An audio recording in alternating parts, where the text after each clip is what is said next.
second webinar. Today, our topic is self-expression.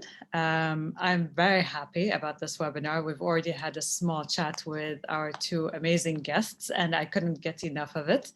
And I'm really happy that everyone will get to hear it. First, we have Dr. Amia Canovi from Italy. She graduated from Parma University in foreign languages and literature, also clinical and social psychology, PhD in psychology and education, master's in systemic therapies, mindfulness and meditation teacher, which is amazing, and a wife, a mother, and a researcher. Welcome, Amia. Can you just let everyone know a little bit more about you? Thank you. Hello, everybody. Thank you, Taiba and Kuwait and Italian Embassy for inviting me. I'm very honored to be here with you and with my colleague Hala too. So, good afternoon, everybody. I'm Amia Gabriella Canovi and I'm an Italian psychologist. I was born in Brazil. My parents were Italian and I've been studying all my life. So first I was an English teacher, then I graduated in psychology, and then I did a PhD on education and psychology. My focus of research is emotions, and particularly I work with relationships and attachment. I also work with meditation. I lead workshops in Italy. So my mission is to help people to be happier, to be more independent, more focused on their life. In my vision, people who are aware of who they are happier and flowing with their lives. Thank you so much. And we'll be talking more about that. We have from Kuwait, Hala Najjar. Hala is a very dear friend. I've known her for a very long time. She also is a faculty member at the American University in Kuwait, where I actually graduated. Hala graduated from Massachusetts College of Liberal Arts in Sociology and Education with a minor in Psychology, Masters of Education with a focus on cultural and linguistic awareness. At AUK, she developed and implemented and assessed a program consisting of 2 classes, University Community and Citizenship, and Essentials of Learning. She spent 2 years at Harvard School of Education for Professional Development, studying under Howard Gardner, who will come up later on in this conversation, and David Perkins. And she has taught several professional development workshops. Hala, thank you for being here. Thank you so much for having me. I'm really excited. Unmute myself. Okay, there we go. Thank you. No, you're on. Can you hear me?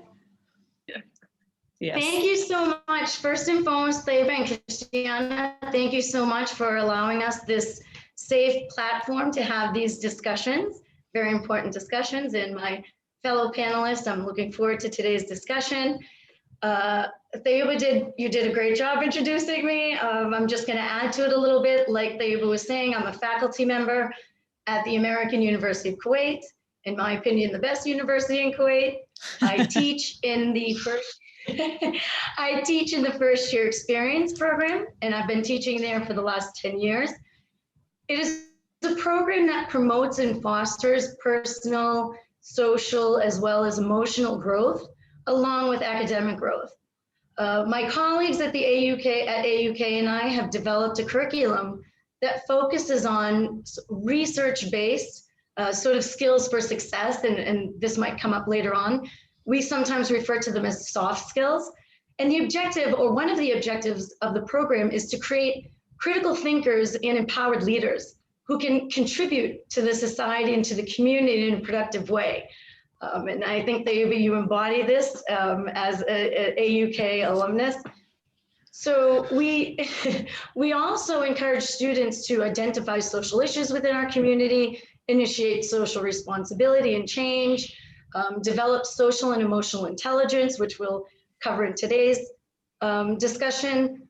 We do a lot of self-awareness and reflection in order to sort of have a better social spatial perspective and an awareness of thyself is a term you might be familiar with.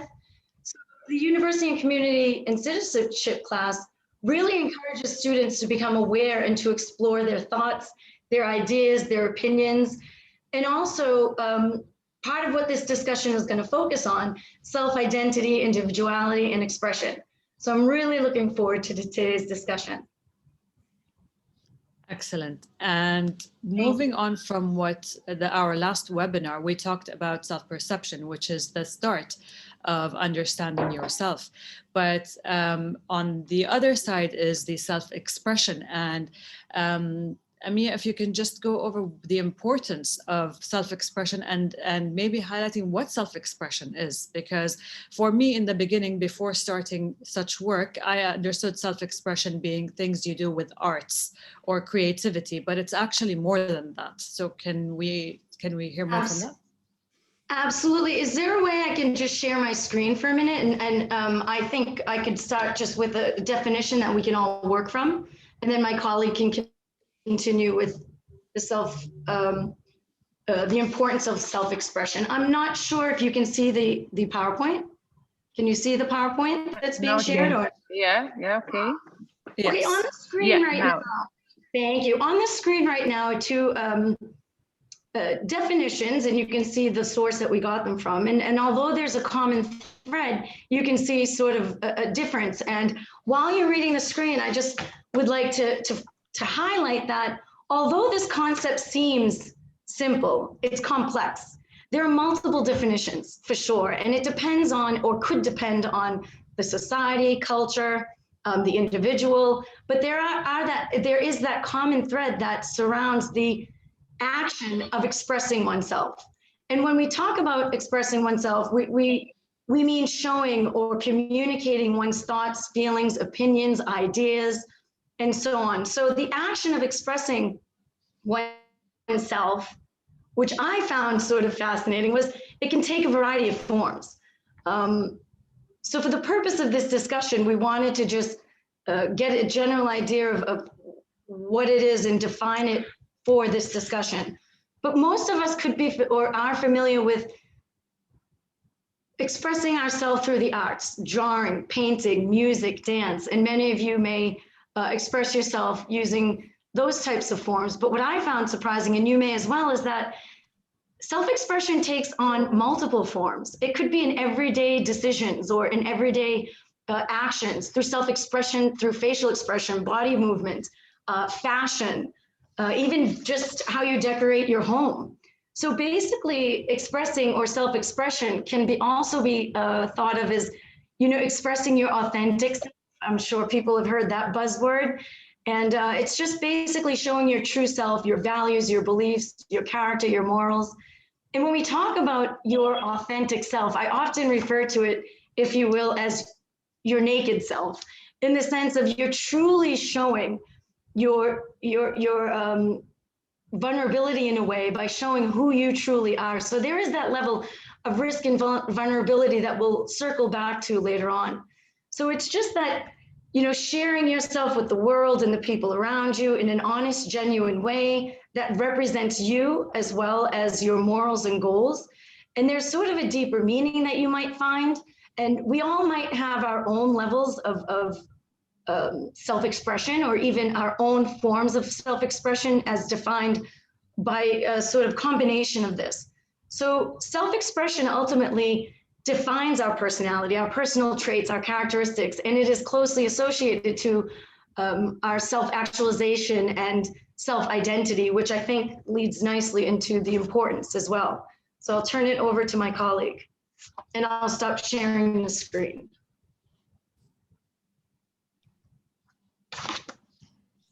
So, Amia, where can we apply self-expression?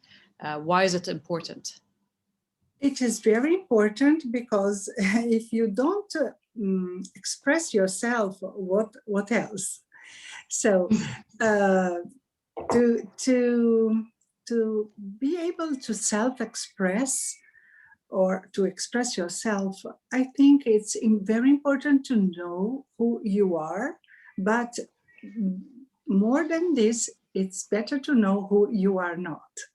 So this awareness is important, just to recognize your beliefs systems, because we are in very big circles.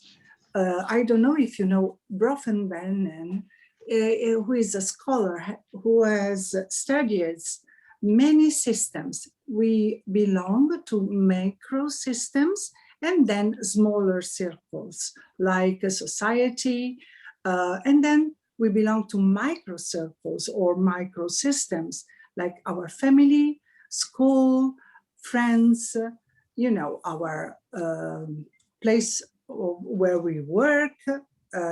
So I have to understand, and in each circle we have codes.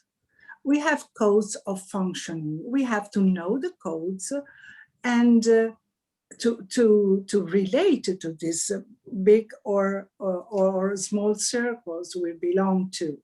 So I think this existential question, who am I? I am the sum of all these codes plus. So what is, Donald Winnicott talks about the false self, which is different from the authentic self, which Hala was talking about. APA, American Psychology Association, defines self-expression as the sum of our thoughts, our feelings, our words, our actions, and also our artistic languages. But I agree with you, because everything can be self-expression. And self-expression is a concept which is deeply related to creativity. So I don't know, during my PhD, I've done a research about emotions in education, and I have studied the flow experience. What is flow? Flow is the best you can do with yourself in that moment when you are in balance between the skills you have and the challenge that the situation offers you. So if I am in the flow, I can best express myself. So in order to do this, I have to know my talents. What am I able to do? So I think that Daniel Goleman has talked about emotional intelligence. How can I know my emotional language? How can I recognize all of them? Because if you don't know, you are in a mix of emotions and you cannot name them. So it's very important, first of all, to recognize the emotions. And then also Howard Gardner has studied about the multiple intelligences, because not only the emotions are important, so to distinguish between frustration, anger, sadness, happiness, but also I can recognize which kind of intelligence I own. If I can be a person more introvert or extrovert, so I can have a type of intelligence which is more mathematical or more musical, many of them philosophical or interpersonal. And so according to this, I can make a better choice about my job, about my life. I mean, you talked about that actually before, about Howard Gardner and how he had the different personalities, and you should understand what your personality is before accepting a job, because it determines if you are going to be doing well in that. Can you speak more about that?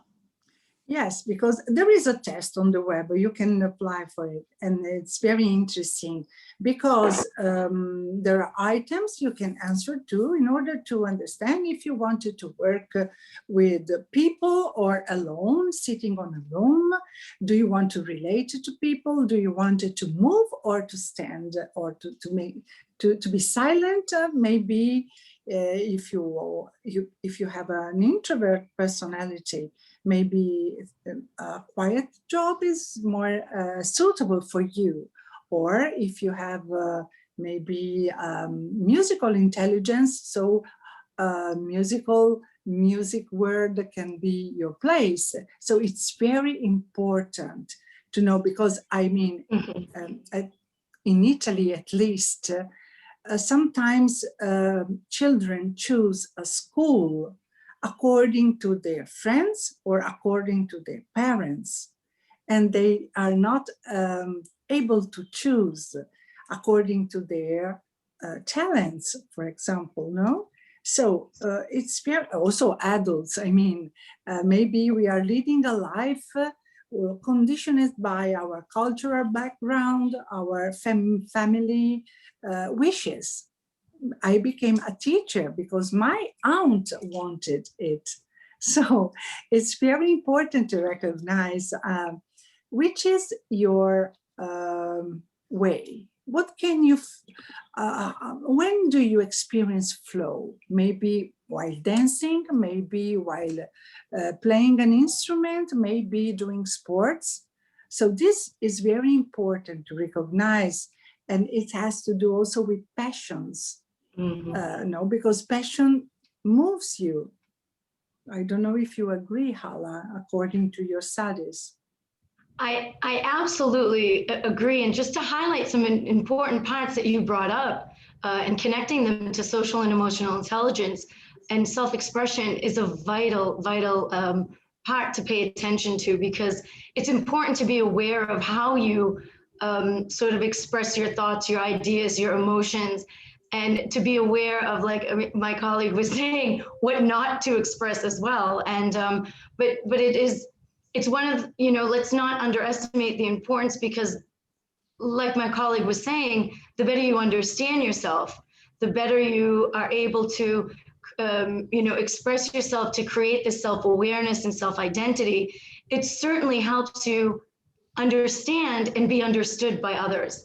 And it leads to something I'm sure you're familiar with, called self-fulfillment and self-actualization, which according to the psychologist Maslow, Abraham Maslow, and Maslow's hierarchy needs, one truly reaches their full potential through self-actualization and self-fulfillment.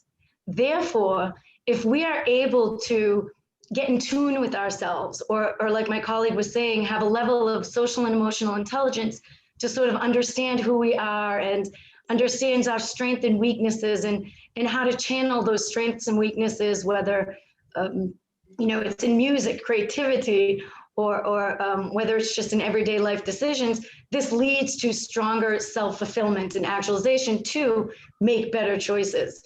Because self-expression ultimately guides our behaviors. It has an impact on our choices that we make. And it certainly is very connected to our social and emotional intelligence. And research does show that these two types of intelligence are directly related to personal and professional success, regardless of sort of the culture you live in, or the community you grew up in, or even your profession that you choose to go into. So I strongly agree with a lot of those points that my colleague came up and kind of emphasized the importance of self-expression enough. Thank you.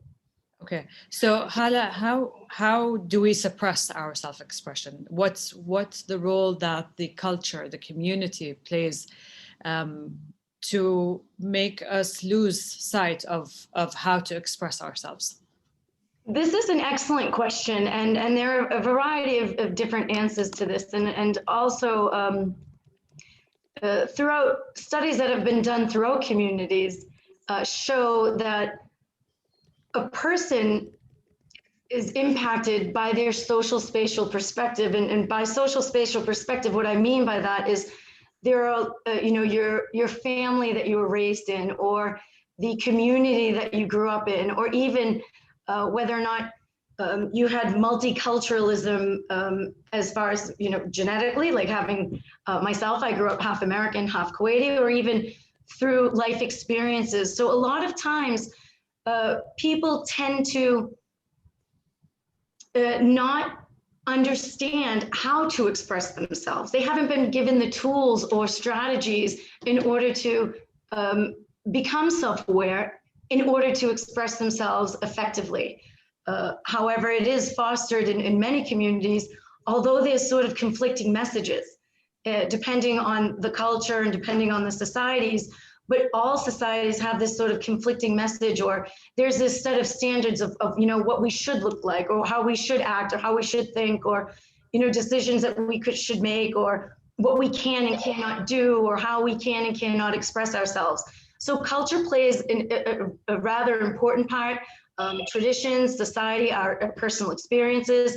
Globalization certainly has a definite impact on how one expresses themselves. And as you know, the world has sort of opened up due to technological advances, and whether you grew up in a conservative country as sort of the Arab world would be considered. And I'm just going to share the screen one more time because this is a great point to bring up. Studies have been done, and you can just read this. It indicates that in an Arab world, it tends to be more conservative. Customs and cultures, tradition and religion play a very important role in sort of this collectivism. Whereas in the Western world, there tends to be more value in individuality. Now, who's to say what's right or what's wrong, but it does send this sort of conflict, or this sort of struggle that people may face within these societies. So it for sure, I don't want to say hinders, but it does impact the way one expresses themselves, into what level they feel comfortable expressing themselves. So it is one of those things that is constantly being studied, and it depends certainly on the individual as well. But there are quite a few restrictions that apply in every society that prevent people from fully feeling like they should, or how they could express themselves. And then there's that question is, where's the boundary of where it becomes self-expression, or sort of against culture and societal norms. So it's for sure, these are some of the components that impact it. I would like to know Amia's thoughts about that, because on a conservative level here in the Arab world, you have the opposite in the Western or European culture, where, as you said, where do you draw the line? Everything has become normal. So what are your thoughts, Amia, about that? I think that Hala brought a very interesting point, because it is different between individual-oriented societies and collective-oriented societies. For example, in Japan, I don't know the reality of Arab countries, but in Japan, for example, it's very if you go and eat by yourself, is considered selfish. So I think it's very, very interesting to understand the differences, because individualistic, we are in an individualistic society, but the same globalization has influenced very much our way of lives. So for example, I think it's very important to teach children, not only women, to stimulate their feelings and thoughts. For example, to ask your children, or to ask your friends, or to ask yourself, how do you feel about it? What do you think about it? These two leading questions are enough to be aware of what you are thinking about it, and to distinguish between a collective thought, a social conditioning, or is it you that are choosing? This might not be so easy at the beginning, because if you're not accustomed to recognize your feelings, your emotions, or your thoughts, is this thought mine, or do I have did I get it from someone else, a friend, my family, my religion, my culture, which necessarily maybe it's mine too, but I have to recognize, do I agree or not? Is it clear? When does self-expression become destructive to a person? Where is crossing the line? Where self-expression becomes destructive? Yes, when it's taken overboard and it starts to become something negative to a person. When you're, yeah. Well, this is part of emotional intelligence, because reality is co-constructed. I'm not alone in reality. So if I don't recognize the code, for example, I wanted to open the window because I'm hot and everybody is cold, and I started screaming, I wanted to open the window. I'm not regulating my emotion to the context. So I have to always to measure myself and the context to balance, because otherwise, if I start screaming or I want to do, I'm not a child. I work with the adult part of a person, and sometimes I have the opposite problem. That person get overwhelmed by the context and they cannot express, maybe they are feeling hurt by a situation. And so this also can be self-destructive, because if you know what you are feeling, you have to know what if you have to be in touch with your feelings, and also to take note of the context, what the situation is happening, and to modulate your behavior between these two dimensions, because then otherwise it can become very destructive, because if I cannot recognize what's happening to me or in the context, if I'm not in tune. Yes. Thayuba, could I add to that, just on a Sure, cultural note? This is a tricky thing to navigate. That's a great question that is constantly up for debate, but it's also something that continues to change. I mean, this is something that, like my colleague was saying, certainly the individual, through self-reflection and self-awareness and understanding morals and values in the context, will sort of have to navigate that and determine it. But in a conservative culture, sometimes, or one could argue that there could be, not severe consequences for self-expression, but definite self-destructive consequences, and that is something where we struggle with, especially with globalization, or even the generational differences that exist, and we sort of have to navigate not only through our own sort of understanding of ourselves, but also sort of tiptoe lightly around these cultural norms, because there could be consequences that would be more than self-destructive. So I agree with my colleague when she says this definitely becomes easier to sort of navigate as you start to become more in tune with yourself, as you start to really understand who you are and what it is, what message do you want to sort of project out into the world, as far as, who you are as a person.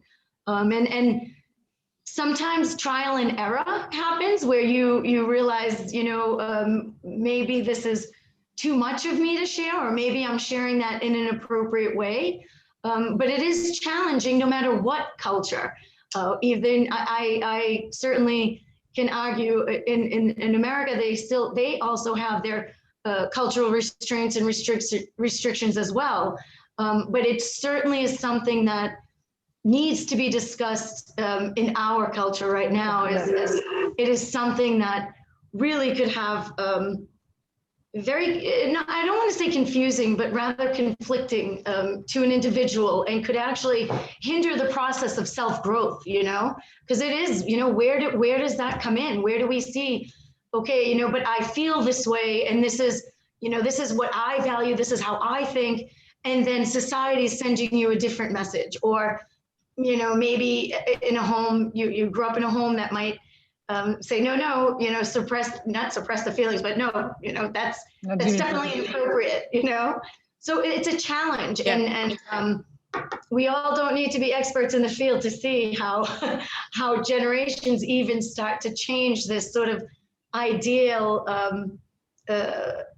self, if you will. And it's definitely so an excellent looking at social media right now, do you feel that there is a lot of oversharing, or is it encouraging self-expression?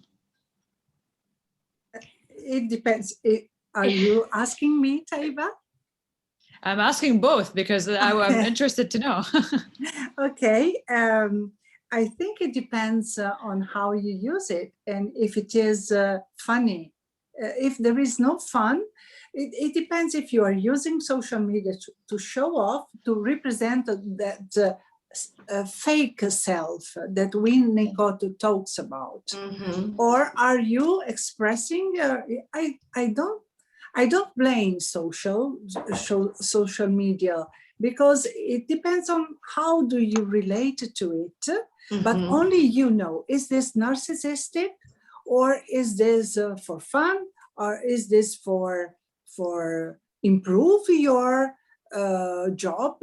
For example, I work on social, and I have a website, and this is very good for me because it allows me to express my job, to bring this job all over the world.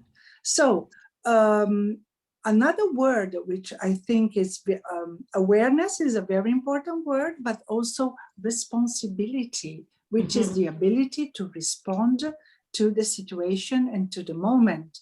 If we teach how to behave with responsibility, I don't know in Kuwait how this word is considered, but what I see here in Europe, or in Italy at least, responsibility is missing in many behaviors, because we don't teach people to take responsibility for themselves.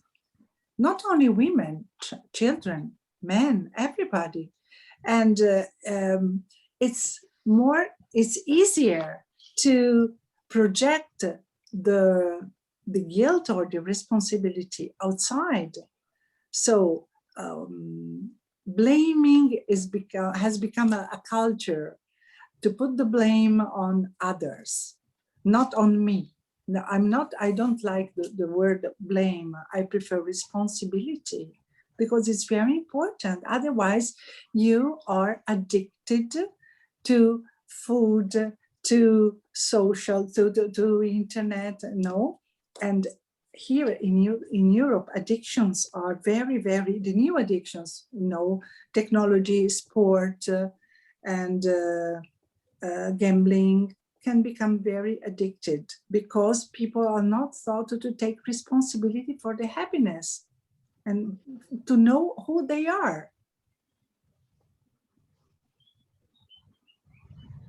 That's very true. Hala, you wanted to add to that, right?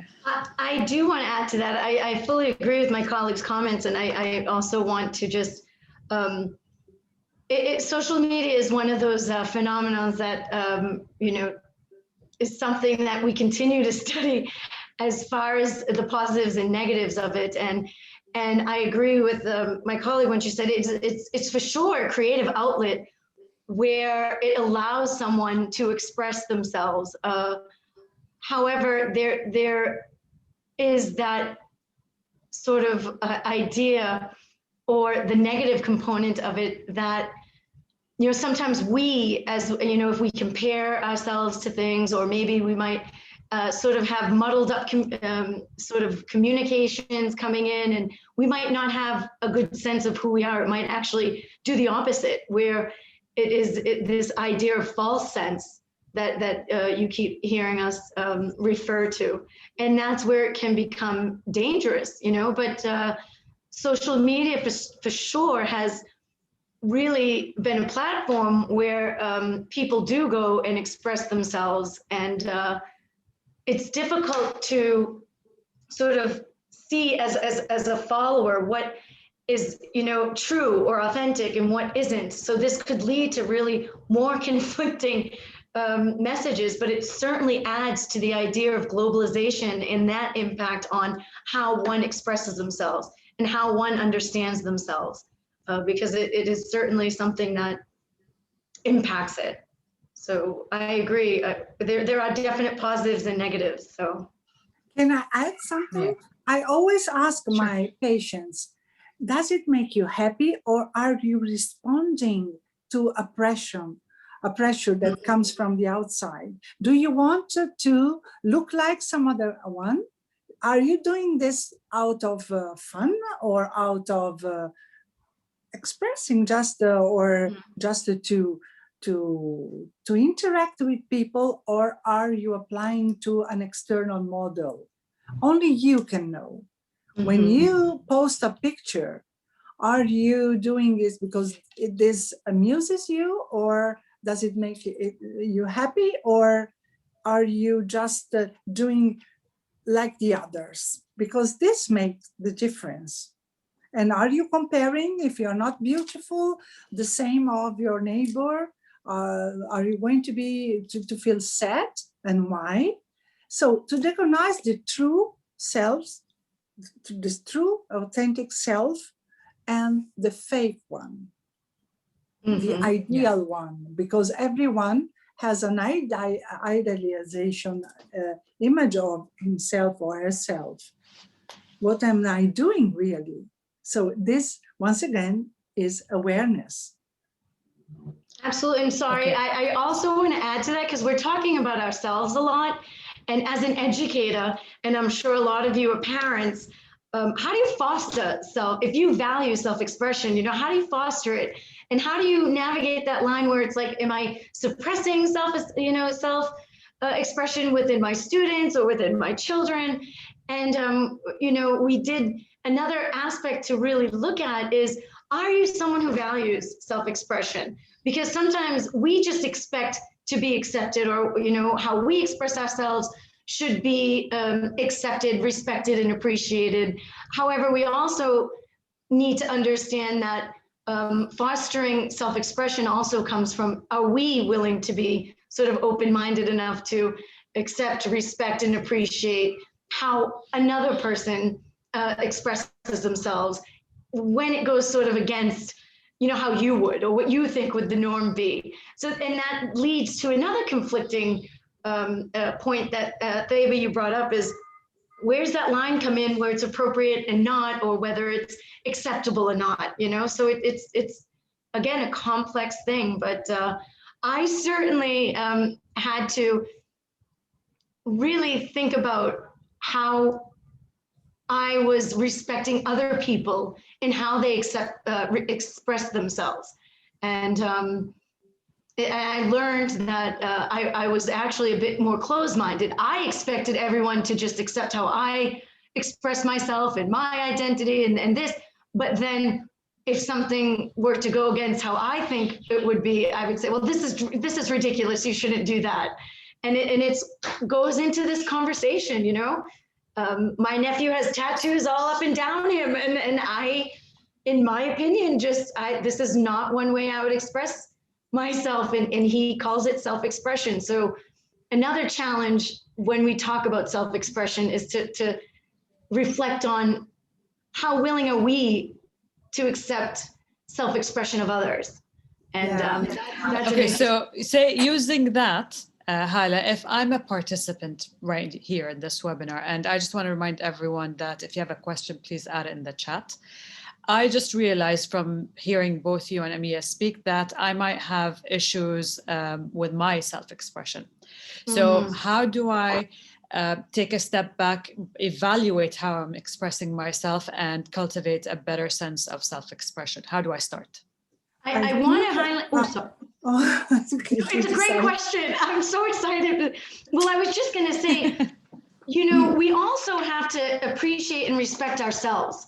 And a lot of times this is trial and error, or, and as we go through life, the way we, our identities could change, or, our self-expression or styles of expression could change.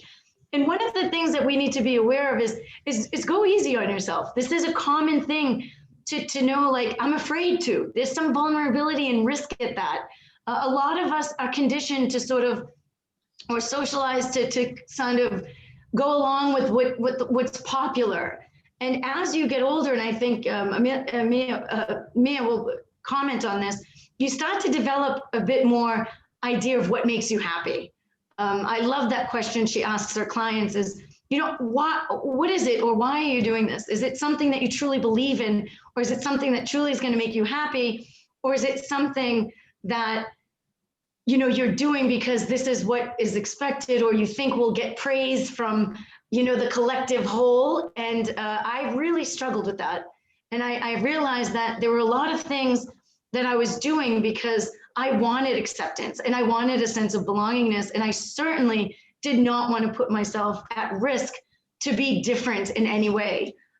You can see automatically how important that concept is for children and young adults, because growing up there's that pressure to fit in, and then how do you handle that? So Tayuba, it's a great question, and it's something I think my colleague can talk more about, but it certainly is an ongoing struggle with everybody.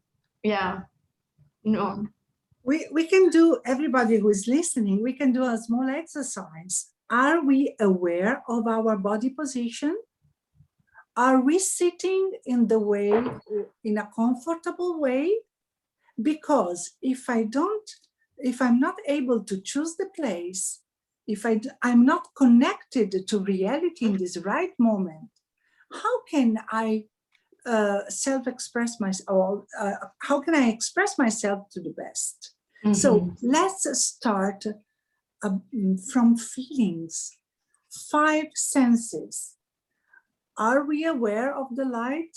Are we aware of the colors here? Are we aware of the smells, of the sounds, of the flavor? So to connect to the present moment, this is meditation. We are used to think about meditation as a big issue. No, meditation is connecting to reality right now. How? Through our breathing and to our 5 senses. Because the biggest difficulty I have with my patients, they are not able to listen to themselves. They don't know how to do this. So first of all, be aware of your body position, and then be aware of your breathing, and then connect to the 5 senses. This is my secret. If you live like this, you are always present to each situation. And if you are listening to yourself, you can choose if you wanted to drink water or tea. You can choose. Otherwise, the risk is to do as the others do. So do you want water or do you want tea? Do you want to stay in this job, or do you want to be a teacher, for example? Do you want to work in an office? Or where do you, because it also has to do with power. So what is empowerment? To use all I have to the best. So I have a body, I have a mind, I have a spiritual life, Doesn't matter which religion. I have a spiritual dimension also to listen to connect to.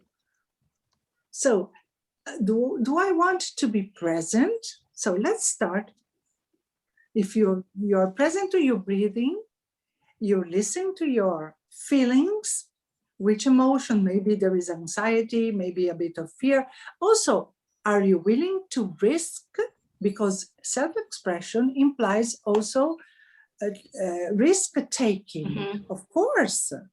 And also, where am I? Because if I come to Kuwait and I bring you something that you don't eat, maybe you're not happy. So I have to know who I am also in order to meet the other.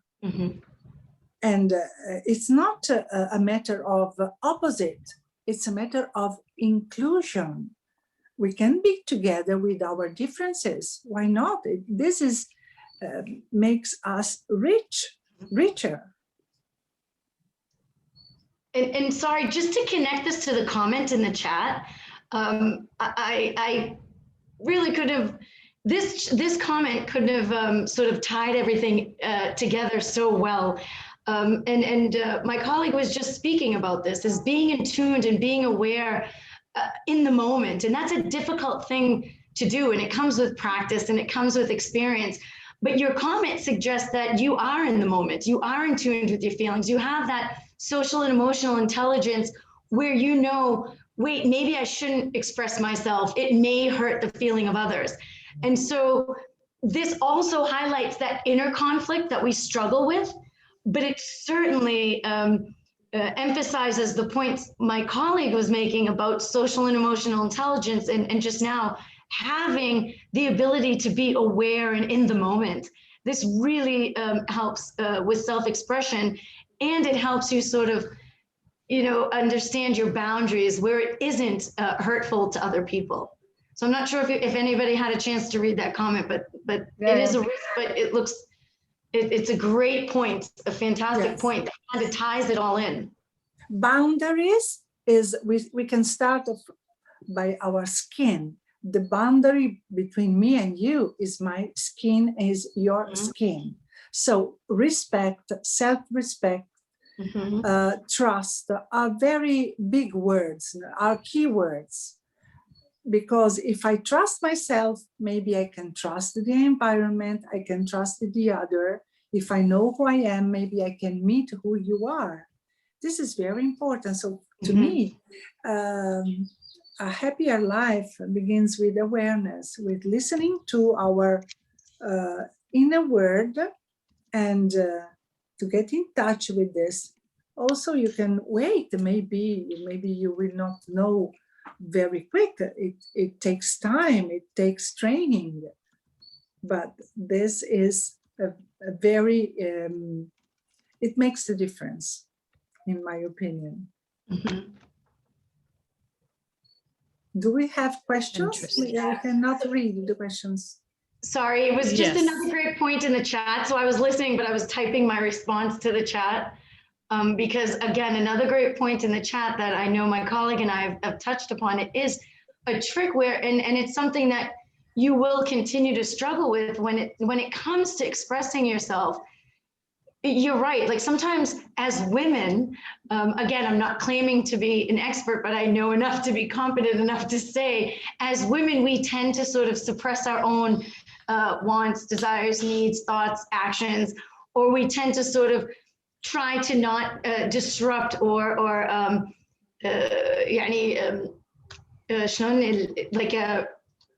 rock the boat, basically. Yes, exactly. That's why I was saying, exactly, rock the boat. So women tend to suppress their thoughts, and a lot of times we don't express our feelings, and certainly we just kind of, we're agreeable, and that you have to be careful about because it can build resentment. And this is where that, Theva was saying, that's where it can become self-destructive. I know plenty of research that has been done that shows that women tend to do this in order to appease, the situation or appease things. And then it's tough. It's tough to navigate that, whether it be with your family, your husband, or in a workplace. And that's That's all around. It doesn't matter, you know, It's conservative true, culture. because the conditionings in societies are very, very strong, because women are to take care of the others, of children. Mhm. So you end up by taking care of everybody, but not of yourself. Especially moms. Yes. I'm sorry, I'm not a mom. I wish I were, but moms tend to have to put their wants, their desires, their needs. They always maybe encourage self-expression and self-fulfillment in their children, which great job, but you can't forget yourself. You know, you have to also take time for yourself. And like my colleague was saying, this comes with exercises that she was just doing. It's something, it's a challenge, because there is that, where is that boundary? Where is that line? And it depends on you. It depends on the context. It depends on also the situation maybe, and your values. And it's a struggle. It's definitely a struggle for women. Did you notice that nobody teaches us self-love? Mm-hmm. This is it's taken for granted, but it is not, because self-love, everybody talks about love, but very little talk about self-love, self-appreciation. Yeah, but I don't think people realize that self-love is also part of how you express yourself and how you take care of yourself. For sure. Yeah. For sure. It is actually, yeah. Now, if I may, just one question, because I thank you very much, first of all, because it was really inspiring and very, very interesting. But I am, you know, listening to you, I started really to be worried about the dark side of this self-expression and the danger that is behind if you don't understand, if you confuse maybe, I don't know, anger with disappointment, etc. And I would like to ask, I know this is the end, maybe this will be the last question, the last point, but what do you think? I mean, if you can give us some just tools, how do we teach? I would say the word teach, but I don't know if that I told our children, our daughters, to, you know, start to work with it, because it's really worried, especially in this, we have said before, with this social media, with all of this digital stuff. It's so easy to get in contact with the fake self, and then how do we teach them? I mean, how do we recognize that they're actually working with their own and real emotions, and if they're able to do it, and how can we help them? Well, asking them, how do you feel? Are you feeling sad? Are you feeling happy about this? What do you think about this? Really, what do you think? Not what they think. And just to containing, allowing also, I'm talking about emotions at home, not when you are an adult and you're expressing anger on the social, I don't know, there, but here, a lot of people are reversing their frustration on the web. This is not a self-expression. This is not respecting boundaries. What was Hala was talking about this. So name emotions with your children and recognize, allow them, but also we have to contain their emotions. We are able to give a name. You are feeling like this. It's okay feeling like this. Maybe instead of slapping your friend in the face if you are angry, maybe you can transform, like an alchemic process, this emotion into something more creative. Because creativity can also be with emotions. You can paint your anger or your happiness. We can make a cake out of this, but not just throwing towards the others. This becomes aggressivity, and this is not self-expression. Self-expression has a dignity. It's not a repression, but it's not also like, I want to do this and I do this and I want to say this. It is a dance. You have to learn how to dance between you, your emotions, and the other, and his or her emotions. Mhm. So if the adult can do this, then you can teach. But if the adult cannot do this, it's not going to teach anything. The children, yes. Yeah, especially because they do what they see at home. So they repeat what they see. Absolutely, yes. Yeah. So emotions are, they have a dignity, but you are not allowed to spread your emotions around the world, like calling this self-expression. This is not it. Self-expression is to feel, to getting in touch with your feelings, and what are you going to do with this feeling?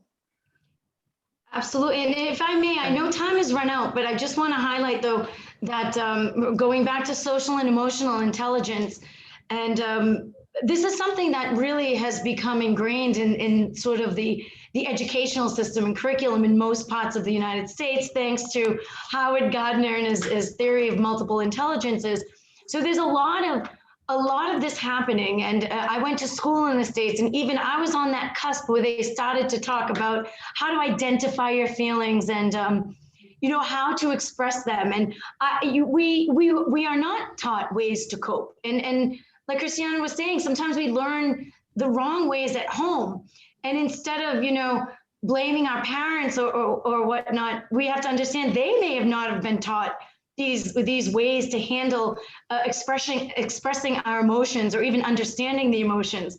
So it has become, for sure, part of the curriculum. And I actually can see that now, starting here in Kuwait, mostly in the private schools. There is that awareness of trying to at least become aware of the idea of self-expression and teaching or helping foster strategies for these young kids to navigate through in order to understand how to appropriately express themselves, and as well as authentically, but more importantly appropriately enough to become productive members in a community. So use your words is often heard, or you may have heard that in time. I definitely was not brought up with use your words. If I cried, my mother would, hit me and say, well, I'll give you something to cry about. I'll give you something to cry about. And so you got to be careful, because it's one of those things where it's in progress, at least in some areas, and maybe, where you're living, because for sure things are changing, and there is a different type of mentality now where it is sort of let's talk about it, and because this starts off with conflict, inner conflict. So there's lots of conflict resolution courses or classes or self-help books that help people struggle with that inner conflict. Because another comment in the chat is it is a struggle. It's a conflict, and you're absolutely right. So I just had to add that. Sorry. And then we have it. Thank you so much, Hala, for adding that. And yes, time is running, and this is an amazing conversation. I remember telling Christiana this webinar is going to go over time because there's so much to cover here, and your input is amazing. For anyone interested, we have tagged both Hala and Amia on our social media if you want to follow them and see more of their work. And hope to see you in the next webinar, which will be about confidence. So thank you for joining us, Amia and Hala. Thank you for Absolutely. Sorry, Thank you guys for participating. Before people exit out, you might want to look at the chat. That is the perfect way to kind of tie all of this in and make sense and sort of, unpack all of the things we talked about today. So I agree, to highlight, you're trying to use your words. And so continue that progress. Great. Thank you, guys. Thank you, everyone. Thank you, everybody. Have a lovely day. Thank you. Have a nice evening. Bye-bye. Bye. Thank you so much.